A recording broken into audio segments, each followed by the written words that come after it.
अस्सलाम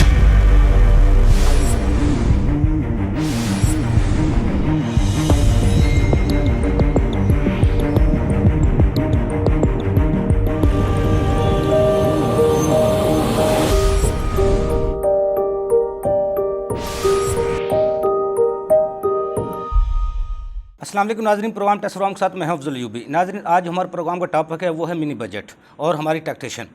हुकूमत ने जब बजट पेश किया था 7,100 अरब रुपए का, तो हमने अपने टैक्स रिफॉर्म प्रोग्राम में ये कहा था हुकूमत को ये बजट आगे बढ़ाना पड़ेगा, क्योंकि IMF पैकेज नहीं देगा। हुकूमत को फिर मजबूरन 7,450 अरब रुपए का बजट देना पड़ा। उसके बाद भी हमने अपने प्रोग्राम में कहा था इसके बावजूद भी अभी मिनी बजट्स आएंगे और IMF से अभी पैसे भी नहीं मिलेंगे, पैकेज भी नहीं मिलेगा, लेकिन एक महंगाई का जो तूफान है वो बर्पा होगा। और उसी तरह हुआ। हमारे टैक्स निज़ाम में जितने भी हमारे एक्सपर्ट हैं हमारे प्रोग्राम में शामिल होते हैं। ये उस प्रोग्राम की खसूसियत है, जो वो चीज़ हमारी आवाम तक पहुँचाते हैं वैसे ही होता है। और जो हमको तजावीज़ भी देते हैं उन तजावीज़ पर हुकूमत ने मनवन अमल भी किया और बजट में वो देखने को भी मिली। लेकिन हमारी जो असल तजावीज़ थी वो थी टैक्स बेस को बढ़ाने के लिए और टैक्स आमदन को बढ़ाने के लिए हुकूमत को कोई ऐसे इक़दाम करने चाहिए ताकि जो मौजूदा टैक्स पेयर है उसको सांस मिल सके, वो कोई उसको रिलीफ मिल सके, वो कोई आसानी, उसकी ज़िंदगी आसान हो जाए, वो अपनी प्लानिंग बेहतर तौर पे कर सके। लेकिन अभी तक तो वैसा नहीं हुआ। लेकिन उसके बाद अब मिनी बजट आने शुरू हो गए हैं। मिफ्ता इस्माइल साहब ने चंद दिन पहले एक प्रेस कॉन्फ्रेंस के ज़रिए बताया था कुछ चीज़ों पर वो टैक्स लगा रहे हैं। इसका मतलब है मिनी बजट आ रहा है। पेट्रोल की कीमतें जिस तरह ऊपर जा रही हैं और बहुत से करंट इश्यूज़ हैं जिस पर आज हम गुफ्तगू करेंगे। उमर ज़हीर मीर साहब, हजूर, आपने हमारे एक प्रोग्राम में पिटीशन दी थी, या ऐसा कहा जाए आपने पेशन गोई की थी, वो तकरीबन 100% दुरुस्त साबित हो रही है। जैसे जैसे आगे हुकूमत जा रही है और महंगाई जिस तरह बढ़ती जा रही है और जिस तरह मिनी बजट आ रहे हैं, ये सब कुछ वैसे ही हो रहा है। आप क्या समझते हैं, ये हालात से आप अखज़ करते हैं, तज़िया करते हैं, या ये ओपन नज़र आ रहा होता है? सबसे पहले तो अयूबी साहब बहुत शुक्रिया आपका, और आपको एक दफ़ा फिर आपको आपकी टीम को मुबारक कि बड़े अहम टॉपिक पे एक बड़ा आप टाइमली अपने प्रोग्राम को रखते हैं। अयूबी साहब देखें, हम लोग प्रोफेशनल्स हैं। एक तो जो सामने टीम होता है उसका ट्रैक रिकॉर्ड होता है, फिर जो हालात होते हैं उससे पता लग रहा होता है। एक टेक्निकल एरिया है, कॉस्मेटिक मैयर करके, लफाजी करके एक आम बंदे को तो बेवकूफ़ बनाया जा सकता है, लेकिन एक प्रोफेशनल उसके अंदर देख सकता है कि हकीकत क्या है। अभी आप मिसाल देखें कि इनके अपने बयानी हैं, इनके गले पड़े हुए हैं। आलमी मार्केट में तेल की कीमतें गिर गिर के $90 बैरल इतना सीरियस ड्रॉप हुआ है, और यहाँ पे वज़ीर ख़जाना अनाउंसमेंट से एक रात पहले कौम को गुमराह करता है, कहता है जी कीमतें नहीं बढ़ेंगी ताकि कोई जाके टंकी भी ना फिल कराए। अगले दिन वो रात को ही बल्कि कीमत बढ़ जाती है। अगले दिन साफ़ी उससे सवाल करते हैं, भाई आप वज़ीर ख़जाना है, आप वज़ीर ख़जाना है, आपने चंद घंटे पहले ये स्टेटमेंट दी थी कीमतें नहीं बढ़ेंगी, आर्मी मंडी में कम हुई है। वज़ीर ख़जाना साहब फिर एक टोपी घुमा देते हैं, एक फुलझड़ी छोड़ देते हैं, कहते हैं मैंने तो, वो भी गए, कहते हैं मैंने तो एक्चुअली बात की थी कि इस वाली कीमत में मैं टैक्स नहीं बढ़ा रहा। जी जी, वो बात की लकीर निकालना। अब आप किसको बेवकूफ़ बना रहे हैं? डॉलर का रेट गिरा है, आलमी मंडी में कीमत गिरी है, ठीक है। एक तो आपका अपना बयानिया आपके गले पड़ गया, पहले आप ये कहा करते थे फ़ौरन कम हो, लेकिन दूसरी जो हकीकत है हमजा उस पर भी बात करते हैं, क्योंकि हम आपके नाज़रीन को एजुकेट करते हैं। आलमी मंडी का इफ़ेक्ट फ़ौरन नहीं आता, अगले साइकिल में आता है चंद दिन। लेकिन अगर आपने रिलीफ देना हो, आपको नज़र आ रहा है आलमी मंडी में रेट गिर गए हैं, अगला बैच आपका उस पर आना है। और सिर्फ रेट नहीं गिरे, आपके डॉलर के रेट में सीरियस इम्प्रूवमेंट हो गई है। तकरीबन 30 रुपए के करीब उसकी कीमत गिर गई है, ठीक है। तो अगर आप रिलीफ देना चाहें, ये बेहतरीन वक्त है। अब उसमें मुझे अगले दिन किसी ने लतीफ़ा भेजा, कोई बड़ा शरारती हमारा दोस्त है, उसने कहा एक्चुअली रिलीफ देने का इरादा तो था, इसीलिए वज़ीर ख़जाना ने अनाउंस किया, लेकिन वो जो एक डांस प्रोग्राम सरमनी हुई थी इंडिपेंडेंस डे पे, उसके लिए बजट एलोकेशन की न्यूज़ थी कि 1 अरब 10 करोड़ हुआ था, तो वो भी आवाम से पूरा करना था गालिबन, इसलिए ये लगा दिया। उमर साहब देखें, ये तो अलमिया है ना, एक नज़ला दूसरे के ऊपर डाल देना। नवाज शरीफ साहब इससे नाराज़ हैं, मरीम साहिबा का बयान आ गया, वो भी नाराज़ हैं, कीमतें बढ़ाई गई। लेकिन इस महंगाई का जो जिन है, जो जिस तरह बेकाबू हुआ है, और मुख्तलिफ टैक्सेस मुख्तलिफ तरीके से जो अवाम से वसूल किए जा रहे हैं, उसमें अवाम का क्या गुनाह है? सर ज़रा पहले रुक जाएँ, आपके सवाल का पहला हिस्सा, इतने आप ज़हीन इंसान हैं, आपकी ज़िंदगी इस दश्त में गुजरी है, आप तो ये एक मासूम आम बंदे वाली बात ना करें ना। नवाज शरीफ साहब मरीम बीबी नाराज़ है, वो नाराज़ हो तो इनकी जुर्रत है, या ये मान रहे हैं कि नून में से शीन निकल आई है? मतलब मुझे ये बताएं, अगर नवाज शरीफ, मरीम नवाज वाकई चाहें ये रेट ना बढ़ें, तो ये जो चूचू का मुरब्बा हुकूमत है जिसमें आधे बंदे उनके हैं, जो 13 जमातों का इत्तेहाद है, ये बढ़ा सकते हैं? मतलब ये बेसिकली वो पॉलिसी है जो न्यूयॉर्क पुलिस से शुरू हुई थी, गुड कॉप बैड कॉप, कि एक बंदा ड्रामा करता है, ओ मुझे तो बड़ा दुख है, मैं तो आपका बड़ा सगा हूँ, दूसरे से वो गलत काम करवाई जाता है। यार आप आवाम को बेवकूफ़ समझना छोड़ दें, आपकी हुकूमत है, आप बात ऐसे कह रहे हैं जैसे आप अपोजिशन में बैठे हैं, आपकी कोई सुन नहीं रहा। इतना नहीं बेवकूफ़ समझते लोगों को। जहाँ तक महंगाई का जन है, अयूबी साहब, हमारे पास हर तरह के लोग आते हैं हमारे क्लाइंटेल में। मैं आपको बता रहा हूँ, सियासी बातें अपनी जगह, मईशत की हकीकत ये है, पिछली हुकूमत को आप जो मर्ज़ी कहें, हमने आपके प्रोग्राम में ये बातें की थी, या लोगों को एहसास नहीं कोविड ने कितनी तबाही मचाई है और इन्होंने कैसे पाकिस्तान को संभाला है। कोई और अगर आया तो आटे दाल का भाव पता लगेगा जो लग रहा है। बड़े बड़े अच्छे कारोबारी लोग, बड़ी बड़ी अच्छी फैमिली के लोग, अब उनकी सेविंग्स डिप्लीट होना शुरू हुई है, अब उन्हें भी ब्रंट फील हो रही है। अब वो भी कह रहे हैं हम गुजारा कैसे करें, हालात टफ हो रहे हैं। तो जो आम हमारा बंदा है, मिडिल क्लास गरीब आदमी, उसको तो इन्होंने पीस के रख दिया। अच्छा उमर साहब, सबसे बड़ा जो एक उनके पास हथियार है हुकूमत के पास, मौजूदा हुकूमत के पास, IMF से जो पैकेज का मुआहदा किया था वो पाकिस्तान तहरीक इंसाफ ने किया था, जिसकी वजह से पेट्रोल की कीमतें बढ़ रही हैं। इसी वजह से महंगाई का जो तूफ़ान है, आगे हम कोई टैक्स नहीं लगा सकते या कोई वसूल नहीं कर सकते, वो जो भी वो होता है। लेकिन उसके बावजूद भी IMF ने अभी तक कोई पैकेज तो नहीं दिया। सर जी, पहले तो ये नैरेटिव ही झूठ है।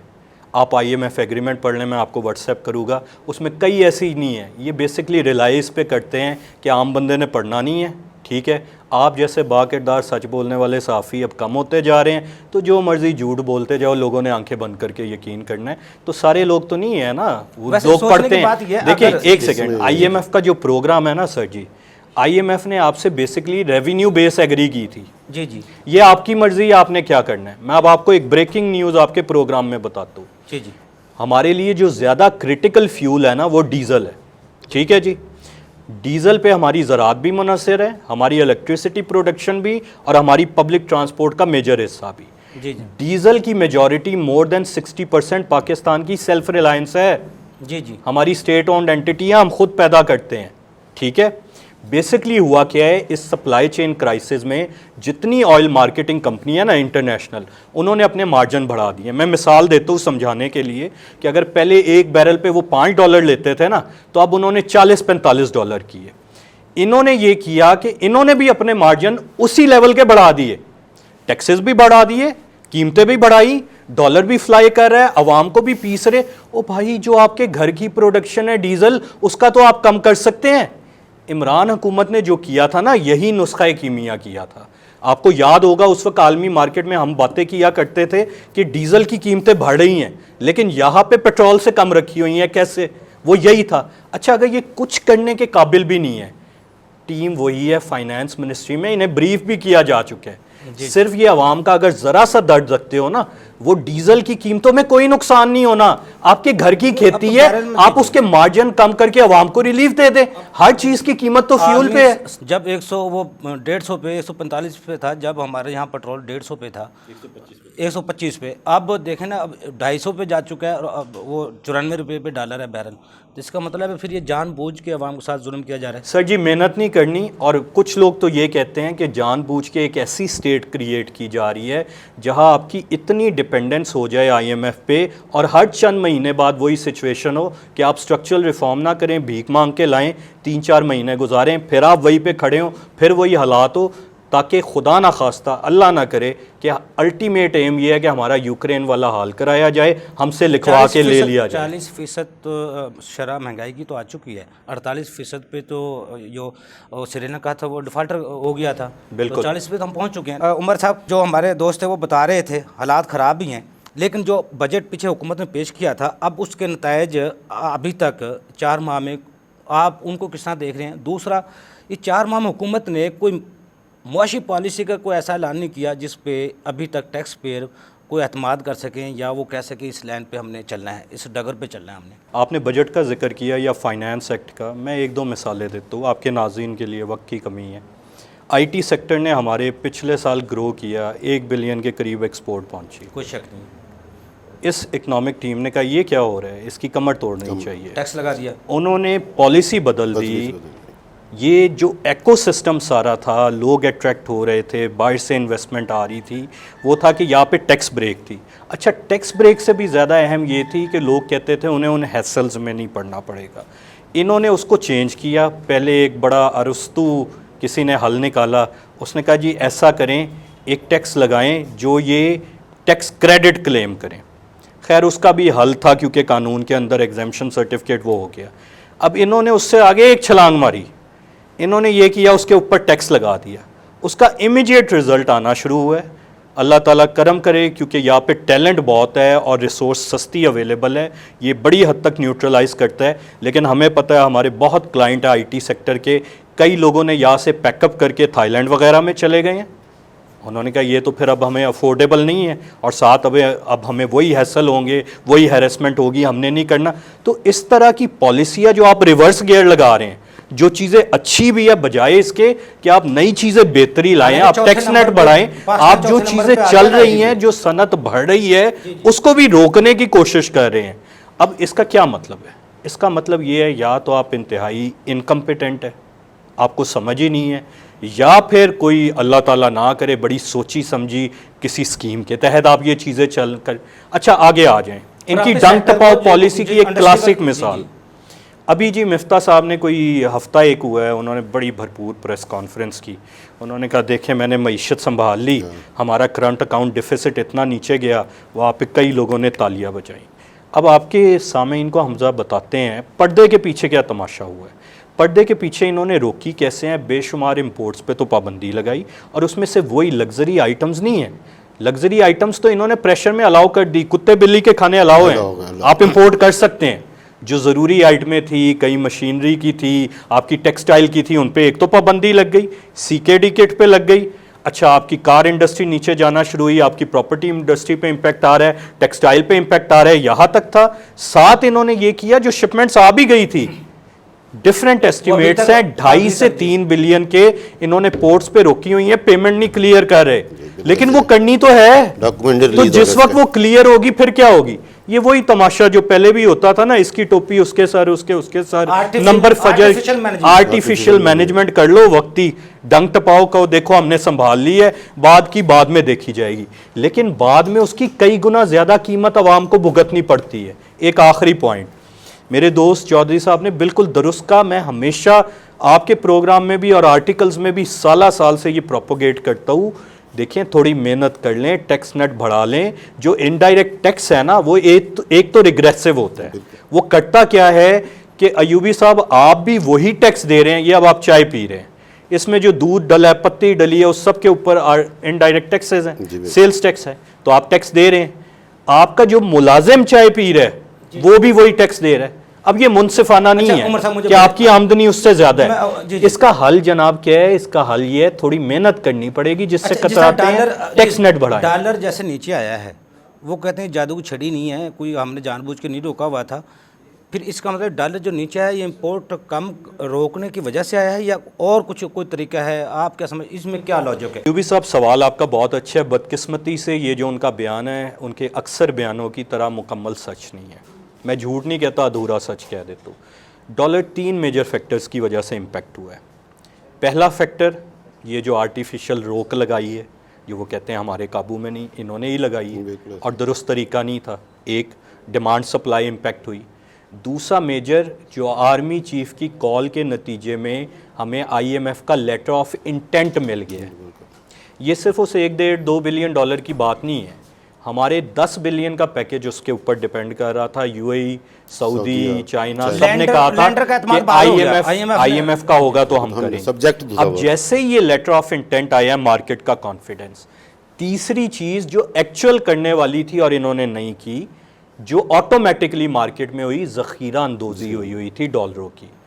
जब इस सट्टाबाजी पे इनकी वजह से प्रेशर आया, कीमत गिरनी शुरू हुई, अब लोग मार्केट में निकले डॉलर बेचने।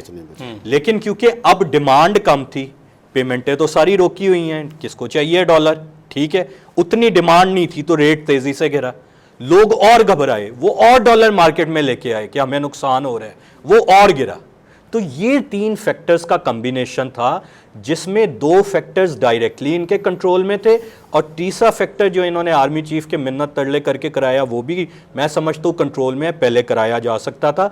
तो इनकी ये स्टेटमेंट बिल्कुल दुरुस्त नहीं, तीनों फैक्टर्स कंट्रोलेबल थे और किए जा सकते। अच्छा, गवर्नर साहब, स्टेट बैंक के गवर्नर साहब की तैनाती नहीं हुई थी, उसकी वजह से ये डॉलर ऊपर गया था, उसमें भी कोई फैक्ट है? सर कितनी बदकिस्मती है, आपने एक इदारा बनाया हुआ है जिसका काम है उस एरिया को देखना। जी जी। आप पॉलिटिकल मैनिपुलेशन के लिए या फिर आपकी इनकम्पिटेंसी है इस लेवल की है, अप्रैल से अगस्त आ गया है, फॉर गुडनेस सेक कुछ खौफे खुदा करें। ठीक है, 5वां महीना होने वाला है, आप एक तकर्री ही नहीं कर सके। अच्छा, बीच में आपके प्रोग्राम की तवस्त से एटलीस्ट बोर्ड बन गया, हमें याद है ये स्टेज आ गई थी कि बोर्ड टूट गया था, प्रैक्टिकली स्टेट बैंक ने ख़त्म हो जाना था। आपने हमने शोर किया, कम से कम वो किया। अच्छा, अब गवर्नर क्यों नहीं लगा रहे? गवर्नर इसलिए नहीं लगा रहे कि जब तक येस मैन नहीं मिलता वो आके इंडिपेंडेंट पॉलिसी करेगा तो अपने खाबे नहीं लगेंगे। आप क्या समझते हैं ये जो डॉलर का रेट इतनी तेज़ी से बढ़ा और इतनी तेज़ी से नीचे आया है, इसमें कई लोगों के खाबे नहीं लगे? अब मैं और क्या कहूँ, आपका प्रोग्राम ना बंद हो जाए। उमर ज़हीर मीर साहब, क्योंकि मैं चाहता हूँ टाइम कम है, इन हालात जैसे जा रहे हैं बहुत आम बंदा ही नहीं, अमीर बंदा भी सोचने पर मजबूर है मैंने अपना बजट किस तरह मेंटेन करना है। और जो टैक्स पेयर है, 30 लाख से ज़्यादा हमारा टैक्स पेयर है, वो इसी सोचो बचार में है मैंने प्लानिंग क्या करनी है। अगर हर हफ्ते बाद या हर महीने बाद बजट आएगा, मिनी बजट आएगा, या बिजली की कीमतें या पेट्रोल की कीमतें बढ़ाई जाएंगी, तो वो किस तरह सर्वाइवल करेगा, अपने आप को किस तरह मैनेजमेंट को किस तरह दुरुस्त करेगा? आपने जी सबसे मुश्किल सवाल कर दिए। अच्छा, इसका जवाब ये होता है कि जो पॉलिसी डिसीजन है ना हुकूमतें वो लेती है स्पेशली जमहूरी मुआशरों में अवाम के मुफाद में। ये बड़ा एक यूनिक सा सेटअप चल रहा है जहाँ बज़ाहिर तो जमहूरी हुकूमत है कहने को, लेकिन उसका अवाम से ना कोई ताल्लुक़ है, ना उसे अवाम की सपोर्ट है, ना उसको कोई फ़िक्र है बज़ाहिर अवाम की। मतलब उससे कोई फ़र्क ही नहीं पड़ रहा, आप जो मर्ज़ी कह लें, जो मर्ज़ी शोर कर लें। अब उसमें एक ही तरीका रह जाता है, इंसान जिस हद तक मुमकिन है और जो नेचुरली हो रहा है, लोग अपने ख़र्चे कम कर रहे हैं, कोशिश कर रहे हैं कि अपनी आमदनी जितनी बढ़ा सकते हैं वो बढ़ाएं। बदकिस्मती से पॉलिसियाँ ऐसी हैं कि आमदनी के दरवाजे भी बंद होते जा रहे हैं, लोग अच्छा, बेरोज़गार होते जा रहे हैं। तो अब इसमें दोनों तरफ आवाम पे प्रेशर है। तरीका यही होता है ना, खर्चे बचाएं। अब वो खर्चे ये बचाएंगे ना, अपने बिजली के यूनिट कम कर लेंगे, जैसे आपने भी जिक्र किया, आप उस यूनिट की कीमत बढ़ा के उसके कम यूनिट का बिल भी ज़्यादा कर दे, वो बेचारा कौन सी दीवार में टक्कर मारे? अब आमदनी उसने बढ़ानी है, वो कहीं नौकरी करके करेगा या कोई कारोबार। आप इस तरह की पॉलिसियाँ बना दें कि वो बंद हो जाएं तो वो कहाँ पे टक्कर मारे? इसी वजह से आप देखें हमारे जराइम भी बढ़ना शुरू हो गए हैं। नेचुरली जब लोगों को कोई रास्ता नहीं मिलेगा तो लॉ एंड ऑर्डर की सिचुएशन पैदा होगी। तो ये बड़ा अहम है अपनी ज़ात से बालातर होके, अपने मुफादों से बालातर होके, खाबे लगानों से बालातर होके अवाम का सोचे, कोई फ्रेंच रेवोल्यूशन वाला हाल ना हो। देखें अभी एक कल ब्रेकिंग न्यूज़ आई है, पहले हमारे तो नॉलेज में थी लेकिन गवर्नमेंट डिनाई कर रही थी। कल उनके एक बड़े अहम रुकन ने एक टीवी प्रोग्राम में एडमिट कर लिया है कि PIA रूज़वेल्ट होटल के साथ कतर को बेचने जा रहे हैं और किस कीमत पे? कोड़ियों के मोल। और आपको याद है आपके एक प्रोग्राम में हमने बात की थी कि ये यही करने जा रहे हैं और कर भी इस चीज़ के ऊपर रहे हैं कि वजीर ख़जाना जिसने बेचना है वो इतना अच्छा सेल्समैन है कि वो कहता है हमारा तो हाल ख़राब है, कोई अगर हमसे मुफ्त में भी ले जाए तो हमें फ़ायदा है। एक तो आप बेच रहे हो कौड़ियों के भाव, दूसरा इन्वेस्टर का नहीं हो सकते और दूसरा आप इन्वेस्टर का कॉन्फिडेंस ये कर रहे हैं। अहम तरीन सवाल, जिसको आप बेच रहे हैं उसने क्या करना है? वो कोई जादू की छड़ी चलाएगा? जो चीज उसने करनी है वो आप भी कर सकते हैं। आप कहते हैं मुश्किल फैसला है, बेचने से मुश्किल फैसला नहीं है, लीज आउट कर दे। अगर आप बेचने पे आ रहे हैं आप वो भी कर सकते हैं। असल मसला क्या है, हमारे कुछ अहम लोग दुबई वगैरह कतर के चक्कर लगा के आए हैं प्राइवेट ट्रिप्स पे।